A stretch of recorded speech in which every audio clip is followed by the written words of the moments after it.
दोस्तों नमस्कार प्यारे बच्चों। संडे का टाइम है बच्चों के लिए। आज जितनी भी अपनी फार्म की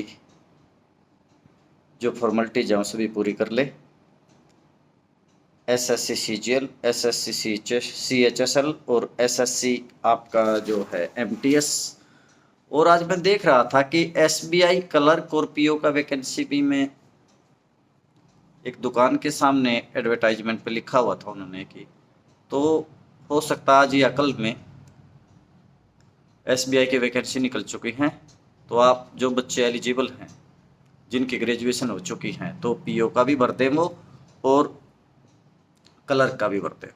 और आईबीपीएस पीओ का निकला हुआ 5000 से ज़्यादा वैकेंसी।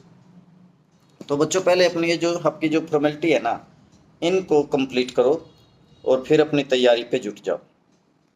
जैसा मैंने कल क्लास में बोला था कि सभी बच्चों ने 2 या 3 प्रैक्टिस सेट तो लगाने ही लगाने। एक सुबह अभी सभी का प्रैक्टिस सेट सिर्फ चिराग को छोड़ के किसी का नहीं आया है, तो अभी सेट लगाए और एक शाम को सेट लगाए। मैं पहले बोल रहा हूँ, जो बच्चे सेट नहीं लगाएंगे उनकी छुट्टी कर दी जाएगी। ज़्यादा परेशान ना करें। जो भी बच्चे सेट नहीं लगाएंगे उनकी छुट्टी कर दी जाएगी। मैं फिर बोल रहा हूँ, क्योंकि सेट से ही सिलेक्शन निकलेगा, तैयारी करने से सिलेक्शन नहीं है। तैयारी तो हो जाती है 1 साल में। तैयारी कराने क्या, तैयारी तो हो ही जाती है। तैयारी तो 6 महीने में भी हो जाती है, तैयारी तो 2 महीने में भी हो जाती है। लेकिन असलियता में जो कैंडिडेट ने जो तैयारी करनी है 80 से 85% के बीच में, वो तो उसको खुद ही करना है। टीचर का काम तो केवल एक बार बताना है, उसके बाद तो प्रैक्टिस का खेल है सारा। जो एग्जाम के अंदर जो परेशानी आएंगी उसको झेलना तो कैंडिडेट को ही है। तो अगर आप प्रैक्टिस सेट नहीं लगाएंगे तो सिलेक्शन कैसे होगा। तो मैं फिर बोल रहा हूँ, जो बच्चे प्रैक्टिस सेट से अपना जी चुराते हैं, या तो अपना मन बना ले वो, या फिर छुट्टी हो जाएगी उनकी, कोई दिक्कत। प्रैक्टिस अगर नहीं करो तो कैसे काम चलेगा। हम लिमिटेड बच्चे रखते हैं, अगर लिमिटेड बच्चों में भी कुछ ऐसे बच्चे होंगे जो मकार टाइप के होंगे तो औरों को भी खराब करेंगे वो।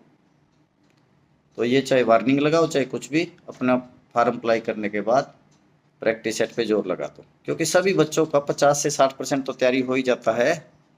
अगर कोई बच्चा हमारी क्लास में बैठ जाता है 2 साल, जिसको कुछ भी नहीं आता, इंग्लिश का ABC नहीं आता, मैथ का XYZ नहीं आता, जमा जोड़ घटा नहीं आता, उसको प्रैक्टिस इतनी करा देता हूँ, उसको हम क्लास में ही 2 साल भी इतनी प्रैक्टिस करा देते हैं कि वो 50 से 60 ऑटोमेटिकली हो जाता है।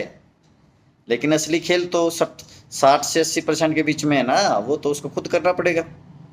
कौन सा क्वेश्चन छोड़ना है, कौन सा करना है, किस पे ज़्यादा टाइम देना है, किस पे कम टाइम देना है, 100 में से कौन से 10-12 क्वेश्चन है जो छोड़ने हैं, ये तो उसको प्रैक्टिस करेंगे तभी पता चलेगा ना।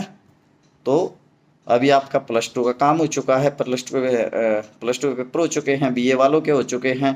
अब आपके पास कोई काम नहीं है, इसलिए क्या है, अपनी तैयारी पे फोकस करें। और CET तो मैंने कहा कि हर एक बच्चे का निकलना चाहिए। CHSL 20-22 बच्चे बैठे हैं, कम से कम 5 का तो होना ही चाहिए। इसी तरह से CGL में 2 या 3 रिजल्ट बनने चाहिए। इसी तरह से हर क्लरिकल में, हर PO के एग्जाम में 2 या 3-4 रिजल्ट हमारे जरूर आने चाहिए, क्योंकि इतनी तैयारी आपकी हो चुकी है। चाहे आपने अपनी लगन से किया और चाहे हमने दबाव से कराया, और इतनी तैयारी आपकी हो चुकी है। तो हमें ज़्यादा बार बार ना करना पड़े। अपने फार्म को अप्लाई करके अपना प्रैक्टिस सेट पे ध्यान दे, सुबह शाम सवेरे और रात को लगाए, कभी लगाए, अपनी तैयारी करें। Thank you very much. बहुत बहुत जय श्री श्याम।